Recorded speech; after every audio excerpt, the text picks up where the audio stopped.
ಕೃಷ್ಣ ಅಡುಗೆ ಮನೆಗೆ ಸ್ವಾಗತ ಫ್ರೆಂಡ್ಸ್. ಯಾರೆಲ್ಲ ನನ್ನ ಚಾನಲ್ಗೆ ಹೊಸಬರಾಗಿದ್ದರೆ ಪ್ಲೀಸ್ ಸಬ್ಸ್ಕ್ರೈಬ್ ಮಾಡಿಕೊಂಡು ಹಾಗೆ ಹೊಸ ವಿಡಿಯೋ ನೋಟಿಫಿಕೇಷನ್ಗೋಸ್ಕರ ಬೆಲ್ ಐಕನ್ನ ಕ್ಲಿಕ್ ಮಾಡಿ ಆಲ್ ಅಂತ ಸೆಲೆಕ್ಟ್ ಮಾಡಿ ಹಾಗೆ ನನ್ನ ವಿಡಿಯೋನ ಸ್ಕಿಪ್ ಮಾಡ್ದೇನೆ ವಾಚ್ ಮಾಡಿ ಫ್ರೆಂಡ್ಸ್.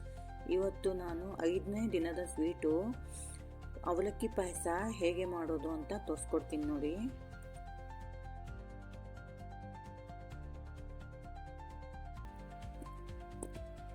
ಇಲ್ಲಿ ನೋಡಿ, ನಾನು 1 ಲೋಟ ಮೀಡಿಯಮ್ ಅವಲಕ್ಕಿ ತೊಗೊಂಡಿದ್ದೀನಿ, 1 ಲೋಟ ಬೆಲ್ಲ ತೊಗೊಂಡಿದ್ದೀನಿ ನೋಡಿ, ಹಾಗೆ 2 ಲೋಟ ಹಾಲು ತೊಗೊಂಡಿದ್ದೀನಿ. ನಾನು ಇಲ್ಲಿ ದ್ರಾಕ್ಷಿ ಇಟ್ಕೊಂಡಿದ್ದೀನಿ ನೋಡಿ, ಏಲಕ್ಕಿ ಪೌಡ್ರು 4ರಿಂದ 5, ಹಾಗೆ ಸ್ವಲ್ಪ ಕೇಸರಿ ದಳ ಇಟ್ಕೊಂಡಿದ್ದೀನಿ, ತುಪ್ಪ 2 ಸ್ಪೂನ್ ಇಟ್ಕೊಂಡಿದ್ದೀನಿ ನೋಡಿ. ಇಷ್ಟೆಲ್ಲ ಐಟಮ್ ಇಟ್ಕೊಂಡಿದ್ದೀನಿ.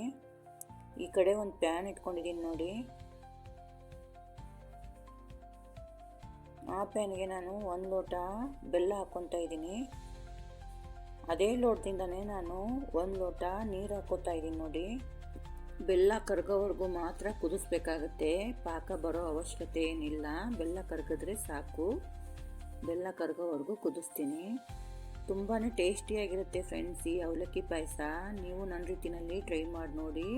ಇಷ್ಟ ಆದರೆ ಲೈಕ್ ಮಾಡಿ, ಕಮೆಂಟ್ ಮಾಡಿ, ಶೇರ್ ಮಾಡಿ, ಹಾಗೆ ಸಬ್ಸ್ಕ್ರೈಬ್ ಮಾಡಿ ನೋಡಿ. ಇಲ್ಲಿ ಬೆಲ್ಲ ಕರಗಿದೆ,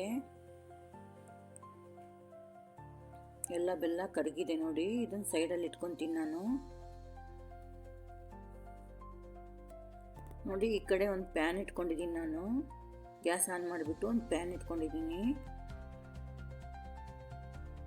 ಆ ಪ್ಯಾನಿಗೆ ನಾನು 2 ಸ್ಪೂನ್ ತುಪ್ಪ ಹಾಕ್ಕೊತಾ ಇದ್ದೀನಿ ನೋಡಿ. ದ್ರಾಕ್ಷಿ ಹುರ್ಕೊತಾ ಇದ್ದೀನಿ. ನಾನು ದ್ರಾಕ್ಷಿ ಮಾತ್ರ ತೊಗೊಂಡಿದ್ದೀನಿ. ನಿಮಗೆ ಯಾವ ಡ್ರೈ ಫ್ರೂಟ್ಸು ಇಷ್ಟ ಆಗುತ್ತೋ ಅದು ನೋಡ್ಕೊಂಡು ತೊಗೊಳ್ಳಿ. ಗೋಡಂಬಿ ತೊಗೋಬೋದು, ಬಾದಾಮಿ ತೊಗೋಬೋದು, ಇಷ್ಟ ಆಗುತ್ತೋ ಅದನ್ನು ನೋಡ್ಕೊಂಡು ತೊಗೊಳ್ಳಿ ನೀವು ನೋಡಿ. ಎಲ್ಲ ಚೆನ್ನಾಗಿ ತುಪ್ಪದಲ್ಲಿ ಹುರ್ಕೊತಾ ಇದ್ದೀನಿ ನೋಡಿ. ಹೆಂಗೆ ಉಬ್ಬಿ ಬರ್ತಾಯಿದೆ. ಇವಾಗ ಹುರಿದಿದ್ದಾಯಿತು, ಬೌಲಿಗೆ ತೆಕ್ಕೊತಾ ಇದ್ದೀನಿ ನಾನು.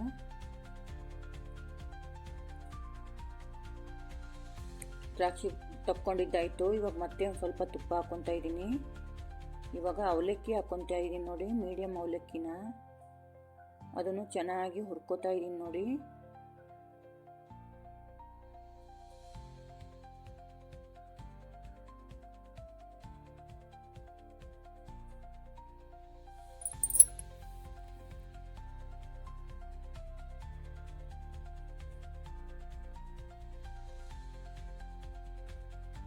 ನೋಡಿ ಇವಾಗ ಹುರಿದಿದ್ದಾಯಿತು ಅವಲಕ್ಕಿನ. ಇದಕ್ಕೆ ನಾನು 2 ಲೋಟ ಹಾಲು ಹಾಕ್ಕೊತಾ ಇದ್ದೀನಿ ನೋಡಿ. 2 ಲೋಟ ಹಾಲು ಹಾಕಿದ್ದಾಯಿತು. ಚೆನ್ನಾಗಿ ಬೇಯಬೇಕಿದು. ಬೆಂದು ಹಾಲೆಲ್ಲ ಅಟ್ಟಿಸ್ಬೇಕು, ಹಾಲೆಲ್ಲ ಇಂಗಬೇಕು. ಅಲ್ಲಿವರೆಗೂ ನಾನು ಕುದಿಸ್ತೀನಿ. ಇವಾಗ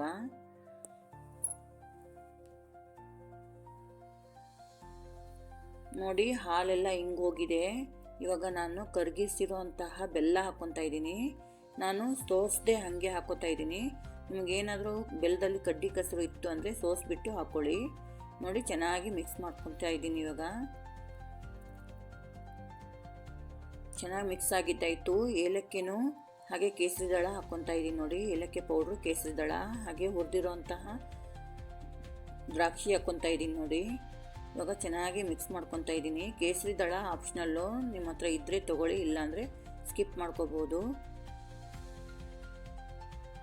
ನೋಡಿ. ಚೆನ್ನಾಗಿ ಮಿಕ್ಸ್ ಮಾಡಿ ಒಂದು ಸ್ವಲ್ಪ ಹೊತ್ತು ಗಟ್ಟಿಯಾಗೋವರೆಗೂ ಕುದಿಸ್ಬೇಕಾಗತ್ತೆ.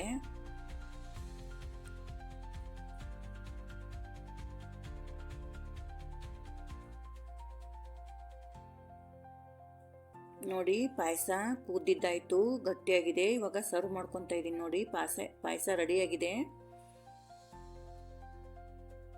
ನೋಡಿ. ಸರ್ವಿಂಗ್ ಬೌಲಿಗೆ ಅವಲಕ್ಕಿ ಪಾಯಸ ಸರ್ವ್ ಮಾಡಿದ್ದೀನಿ. ಸರ್ವಿಂಗ್ ಬೌಲಿಗೆ ಟೇಸ್ಟಿಯಾಗಿರುವಂತಹ ಅವಲಕ್ಕಿ ಪಾಯಸ ರೆಡಿಯಾಗಿದೆ. ನೀವು ಒಂದು ಸಾರಿ ಟ್ರೈ ಮಾಡಿ ನೋಡಿ, ಖಂಡಿತ ಇಷ್ಟ ಆಗುತ್ತೆ ನಿಮಗೆ.